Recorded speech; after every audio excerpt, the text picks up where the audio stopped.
এত সোজা বেঁচে যাব, পার পেয়ে যাব। কথায় আছে না, পাপ কখনো বাপকেও ছাড়ে না। তো আজকে আমরা আমাদের কিছু পাপের লিস্ট বলি। বনভূমি উজাড় করার তালিকায় আমরা শীর্ষে অবস্থান করছি।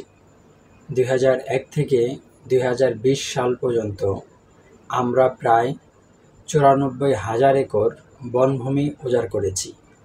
এমনকি 2020 সালেও করোনাকালীন সময়েও বনভূমি কমেছে প্রায় 50,000 একর। এখন আমরা বনভূমি উজাড়ের কয়েকটি নমুনা তুলে ধরি। কক্সবাজারের পেয়ারা বনের মতো এক বিশাল বন এখন আর দেখতে পাওয়া যায় না। সুন্দরবন তো প্রায় উজাড় হওয়ার পথেই।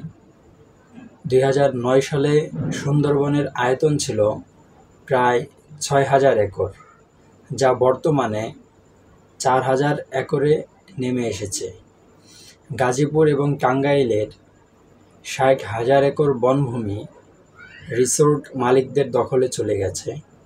যেখানে একটা দেশের জন্য 25% বনভূমি থাকা জরুরি, সেখানে বর্তমানে আমাদের বনভূমি রয়েছে 7 থেকে 8%।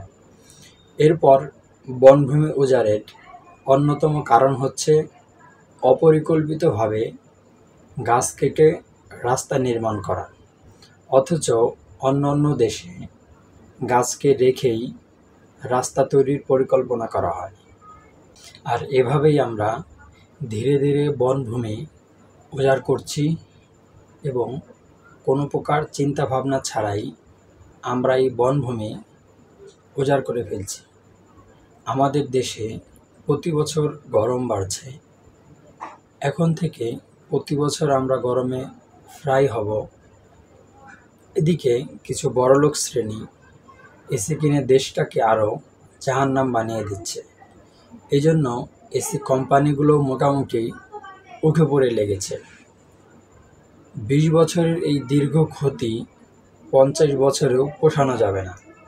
পরিশেষে বলতে চাই, আসুন আমরা আমাদের স্বার্থেই বনভূমি উজাড় থেকে বিরত থাকি এবং জনগণের মাঝে সচেতনতা বৃদ্ধিতে কাজ করি। আমরা প্রতিশ্রুতিবদ্ধ হই, বিনা কারণে গাছ কাটব না। আর যদি গাছ কাটতেই হয়, তবে একটি গাছের পরিবর্তে 3টি গাছ রোপণ করব।